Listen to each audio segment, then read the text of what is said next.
aceptar o promover que haya más inflación, todo lo contrario. Nosotros ratificamos que vamos a seguir bajando la inflación,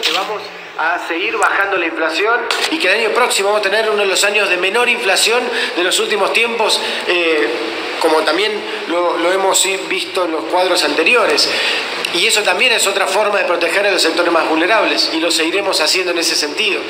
También hemos explicado que el movimiento del dólar no implica inestabilidad económica. El movimiento del dólar no implica inestabilidad económica, porque justamente hemos protegido desde el diseño mismo de este plan económico a la economía de las vulnerabilidades. Hemos protegido desde el diseño mismo de este plan económico a la economía de las vulnerabilidades. Es como que le hemos puesto amortiguadores para asegurar que no nos pase lo que nos ha pasado en otros momentos de nuestra historia, donde se estabiliza muy rápido de un día para el otro, como fue por ahí la convertibilidad u otros esquemas, pero vas acumulando un problema que en un momento estalla. Hoy la economía argentina está diseñada con esos amortiguadores para lograr una transición mucho más cuidada y ordenada. Entonces, realmente ratificar en ese esquema que vamos rumbo a un muy buen 2018. Va a ser un mejor 2018 que el 2017, al igual que el 2017 ha sido mejor que el 2016.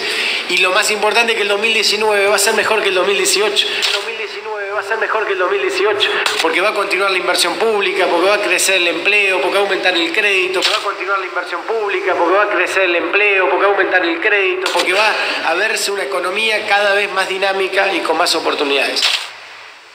Claro, ahora Javier Milei es como un rockstar, llena teatros, da conferencias, anda de gira por el interior, pero, ¿hace cuánto? Hace un par de añitos, cuando no era tan conocido y cuando nos empezó a contar estas cosas, yo lo escuchaba atentamente y yo decía, pero él y yo no pensamos. Muchas cosas, en pocas cosas nos ponemos de acuerdo, salvo cuando nos ponemos a conversar y yo lo escucho en sus diagnósticos. Entonces, digo, pero puede ser que tenga razón. Y él me acuerdo perfecto aquella conferencia de prensa de Marcos Peña, Sturzenegger y todo, que vos viniste alarmado, decía, esto va a volar por los aires, esto se va al carajo, esto va a volar por los aires. Y todos decimos, este muchacho, ¿está seguro de lo que dice? Bueno, esa conferencia de prensa en la que Marcos Peña decía todo eso, después se comprobó a lo largo de este año que fue como una gran mentira puesta en escena, porque todo salió mal y tenía razón en ponerte tan loco en aquel momento. Sí, yo recuerdo que ese 28 de diciembre, Cronista Comercial me levanta una nota que es, si yo fuera Sturzenegger renunciaría hoy mismo, y después hay un par de participaciones mías donde señalo todo lo que va a pasar a raíz de esto. O sea, concretamente, esa conferencia de prensa marca el quiebre de este gobierno y lo destruye, o sea, mató a este gobierno. Pero, ¿mentían o no sabían lo que venía? No. ¿Fue mala praxis? No, esto es un problema de incompetencia. Esto es un problema de incompetencia. Sí, no, digo, ojo que con esto, ojo que los mismos, así como estaban los que apoyaban a Marcos Peña de que había que bajar la tasa, que son los 7 que le pone Marcos Peña enfrente a Sturzenegger diciendo, mira, que él no sabía de economía, pero los 7 que tenía al lado decían que estaba todo mal y que vos estabas equivocado, le decían a Sturzenegger. Ojo que desde el mercado, digamos, los chantas también pedían lo mismo, bajar la tasa artificialmente y todo ese tipo de cosas. Con lo cual, digo, lo que pasa es que esos quedaron escrachados. Los otros, digamos... Los otros se equivocaron un paso al costado. Sí, los otros ahora están, digamos, corridos, se escondieron. Pero, digamos, los únicos dos que decíamos eso está mal fueron Giacomini y yo. Básicamente, ¿qué fue lo que pasó? Se avanzó sobre la independencia del Banco Central. Aquellos países que tienen bancos centrales más independientes, la tasa de inflación es menor. Entonces, cuando vos avanzás sobre el Banco Central, lo que te va a pasar es que se te va a caer la demanda de dinero. Sí, y sobre todo un gobierno que decía que iba a hacer todo lo contrario. Porque era un gobierno que venía con un programa que no era el de kirchnerismo. Uno podía esperarlo de un gobierno como el kirchnerismo, no de un gobierno de Macri. Claro, ahí digo, lo importante es ver, digamos, qué fue lo que pasó, que es se te derrumbó la demanda de activos financieros denominados en moneda doméstica. ¿Eso cómo lo ves vos? O sea, viste que hay una operación que dice que si vos subís la tasa de interés el tipo de cambio cae. ¿Por qué? Porque en realidad con tus dólares compras pesos y te posicionas en tasa. Eso hace que se te aprecie la moneda, básicamente. Ahora, si vos no querés más estar en pesos, ¿qué pedís? O más tasa o te vas al dólar. ¿Cuándo se ve que se te destruyó la demanda de activos financieros locales? Cuando sube la tasa y cuando sube el dólar a la vez. Fíjate cómo era la situación. El 27 de diciembre Sturzenegger había comprado dólares a 17 pesos y la tasa estaba en 27,75. querían? Bajar la tasa. La tasa se fue al 60. El tipo de cambio, 60. claro, el tipo de cambio saltó de 17 a casi 40 pesos. Sí, pero en el medio vendiste 25.000 millones de dólares. Que alguien se lo llevó. Sí, Además, esa es una discusión mucho más fina todavía. No solo eso, además, digamos, esa caída en la demanda de dinero lo que hace es generarte un exceso de oferta de dinero que te acelera la inflación. Entonces, por ejemplo, la inflación minorista, que el promedio móvil de 3 meses venía viajando a un ritmo de 18%, hoy la inflación minorista va a estar en torno al 50%. La mayorista, que venía en torno al 12%, va a estar en torno al 80%. Bueno, pero hoy, después iba a decir una barbaridad, después del golpazo que se pegaron, Sí, pero ¿aprendieron, corrigieron? No aprendieron nada. Porque fíjate ¿Qué pasa? ¿Qué va a pasar el 2019? Porque, digamos, otra cosa que es muy importante, la actividad te venía, por ejemplo, creciendo, expandiendo al 4,5, está 1,5 abajo en el acumulado, es un virulo de 6 puntos, tenés más desempleo, tenés caída en los salarios reales, sí, tenés más pobres, tenés más indigentes, tenés una destrucción del consumo, los viste con los números de la industria, los viste con los números de la construcción, digo, es una pintura inmunda. ¿Hay rebote del gato muerto? Porque vos también habías dicho que para el 2017 iba a haber un rebote y sucedió. Bueno, lo que está apostando ahora el gobierno, y a mí me parece verdaderamente una agresión al intelecto humano, es decir, no, bueno, la economía va a empezar a crecer en el segundo trimestre. Eso es una... La agresión al intelecto humano suena muy diplomático. Sí, bueno, digo, hoy te tocó el día que estoy, digamos, amigable. A ver, ¿qué es lo que pasa? Vos, en el segundo trimestre del año que pasó, tuviste la peor cosecha en 50 años.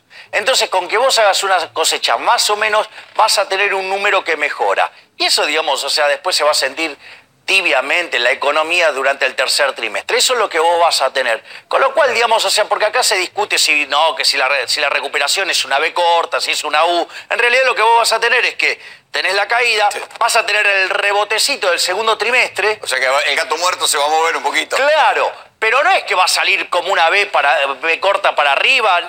No, va a venir el rebotecito y después se va a volver a estancar, porque no están las condiciones de la economía. No vamos del gato muerto al gato volador, no. No, gato volador, olvídate. O sea, el rebote del gato muerto es un gato bastante pesado, con lo cual va a rebotar poquito.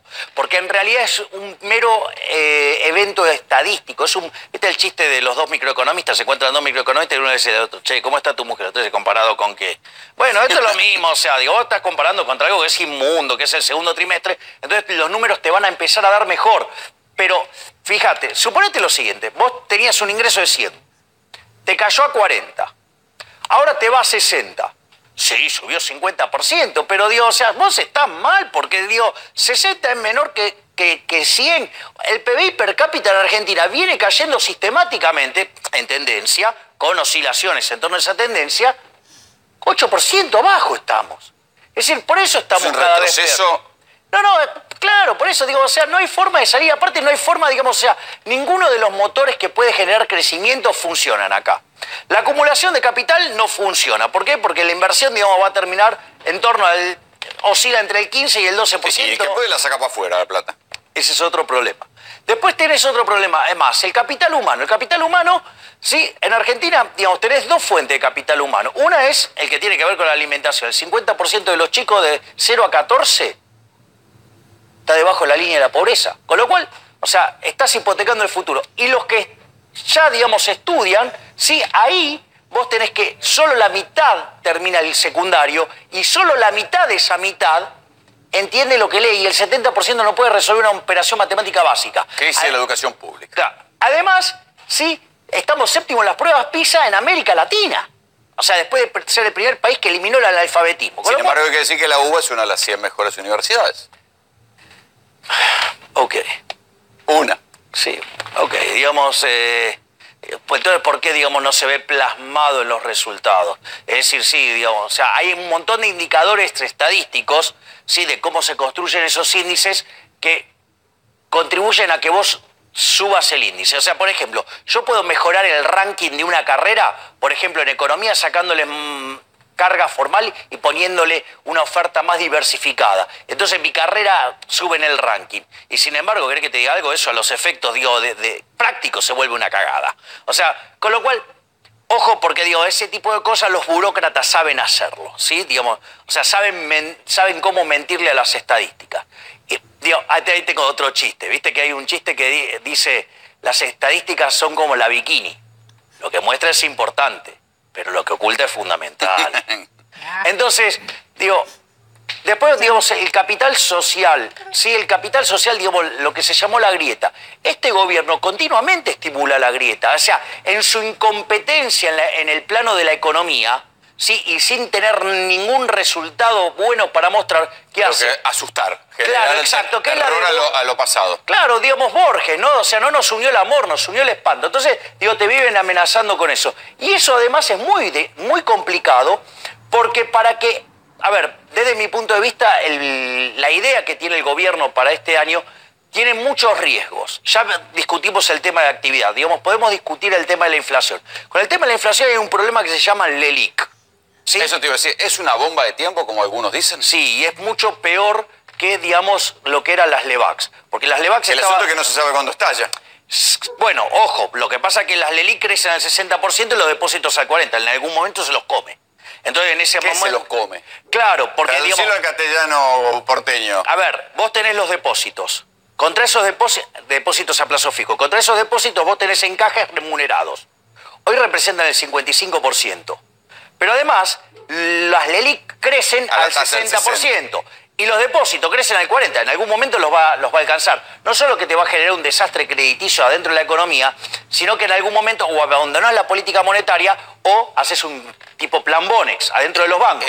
¿Están en peligro los depósitos en los bancos? Bueno, ¿el punto cuál es?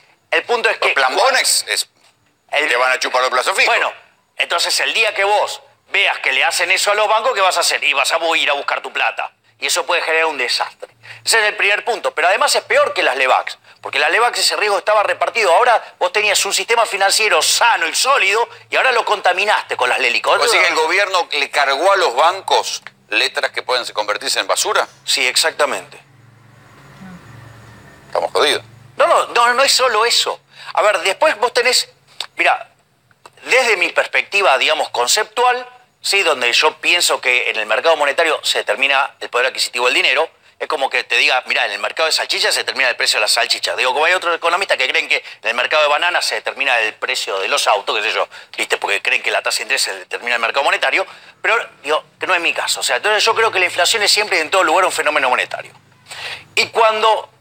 Es muy importante que vos mires cómo viene evolucionando la emisión monetaria. Entonces digo, este gobierno que dijo, no, fijo la base monetaria. Claro, pero solamente estás mirando el dinero presente. En realidad las LELIC son emisión futura. Es decir, si vos pensás racionalmente, eso en algún momento se va a convertir en dinero. Entonces, ¿qué tendrías que hacer? Sumar la base monetaria más las LELIC y ver cómo vienen creciendo. Vienen creciendo al 3% mensual. ¿Qué quiere decir? ¿Es mucho o poco? Es un número espantoso. Es un número espantoso, eso en algún momento se va a transformar en dinero. Es decir, en algún momento, digo, la inflación... O sea, esa gente va a ir a tratar de convertirlo en dólares. No, ¿y a vos qué te parece? Y vas a querer tener peso. Vamos. Entonces, ¿cuál es el problema? El problema es que... O sea, que este primer semestre la gente va a seguir timbiando en el plazo fijo y cuando venga el pasado el semestre, decir, bueno, ahora me pasó al dólar. Bueno, pero por eso, porque hay tres momentos muy riesgosos a lo largo de este año. Uno es el fin de febrero, inicio de marzo, que es cuando se te cae la demanda de dinero. Cuando se te cae la demanda de dinero, vos vas a salir del dinero, digamos, el dinero va a perder poder adquisitivo. O sea, todos los precios en unidades monetarias van a subir. En general, digamos, suele subir primero el dólar, porque es un activo financiero. ¿Pero qué quiere decir esto? Que vos podés tener algunos... Por eso para ahí dicen que la banda va a estar en 50 pesos. No, ¿qué te parece? Obvio, claro. Porque justamente, o sea, en esa parte del año puede haber revoleo, porque es cuando se te cae la demanda de dinero. Ese es el primer factor de riesgo que tenés. El segundo factor de riesgo que tenés son las elecciones. Yo te voy a pasar un dato verdaderamente para que tomes conciencia del quilombo que hay subyacente acá. Cuando fueron las PASO, ¿sí?, de la elección de medio término de la provincia de Buenos Aires, o sea, estamos acotando bastante, ¿no? Se disparó el dólar. Bien, el miércoles previo a las PASO, se conocen dos encuestas que le daban ganadora a Cristina Fernández de Kirchner por 10 puntos sobre Bullrich. En esos 2 días, jueves y viernes, el Banco Central perdió 3.000 millones de dólares. Y no sabemos cuánto entregó el Nación, que me juego que entregó lo mismo, más o menos. Pero para que tengas un orden de magnitudes, cuando fue todo el jolgorio y jubileo de Marcó del Pont, durante el 2011, cuando Cristina saca el 54, se patinaron 7.000 palos. Imagínate que acá se patinaron 6.000 en 2 días. O sea, y pensad esto, que la demanda de dinero estaba sólida, porque todavía no había ocurrido el 28D, y que en los hechos la gente había apoyado al gobierno porque después le dio 42% de los votos. ¿Vos te imaginás lo que puede pasar en un final de bandera verde, cabeza a cabeza, entre Cristina Fernández de Kirchner y Macri? Digo, con diferencias... Sí, por la duda todo el mundo va a sacar la guita. Bueno, ok, podés generar una hiperinflación. Sí, Juan. Tengo una pregunta de algunas medidas que tomó este gobierno, si las comparte o no. El gobierno, cuando asumió, liberó el control de tasas activas y pasivas y la tasa la levantó. Después liberó el control de los capitales especulativos, vengan acá a la Argentina sacándole la permanencia y el encaje. Después liberó el control de granos y también les permitió que los exportadores nos traigan los dólares, dejen los dólares en el exterior. Yo quiero preguntarle a Javier si comparte esas medidas que para mí fueron parte de este desastre económico. A ver, digamos, antes estaba el CETPO y funcionó para el traste, o sea, con lo cual el control siempre es malo, ¿sí? El problema no es que haya o no haya control, el problema es que los fundamentos de la economía están podridos y este gobierno no corrigió eso. Es decir, fíjate qué interesante, ¿no? Digo, la liquidación de las exportaciones, ¿no? Que las pudieran dedicar. Esto es muy interesante, porque una de las cosas de las cuales se lo acusaba a Sturzenegger era que generaba el ingreso de dólares y apreciaba la moneda. ¿Sí? ¿Por qué? Porque entraban dólares para financiar al fisco. Sí. ¿Sí? Bueno, esto es muy interesante. Entonces, ¿por qué deja que tarden más en liquidar las exportaciones? Para que no haya una avalancha de dólares y se le aprecie más la moneda. O sea, fíjate que aquellos que lo critican de que se apreciaba la moneda, justamente esa medida fue para compensar eso. Digo, con lo cual, digo, hay un montón de cosas, digamos, que está mal planteada. O sea... Antes de irnos, ¿estás preocupado por lo que viene? Mirá, esto es lo que quería decir. Y el tercer riesgo, suponete que zafaste por el primero, que es la caída de la demanda estacional de dinero. Segundo, que lo que puede derivar en una corrida contra la moneda en el medio de un cabeza a cabeza entre Cristina y Macri. Pero suponete lo siguiente, que afortunadamente zafa, ¿no? Digo, le pide prestado el traste a Gallardo, ¿viste? Porque ahora lo acusa de eso, en lugar de, digo, le ganó sistemáticamente y lo acusa de tener culo. Dale, antes que nos saquen del aire, cerralo. Es que después, si no defaulteamos en el 2020, defaulteamos en el 2021, ¿vos te vas a quedar en pesos? Nosotros nos vamos. Gracias, Javier, gracias por venir. Nosotros nos vamos. Esto fue GPS y le agradecemos a la gente.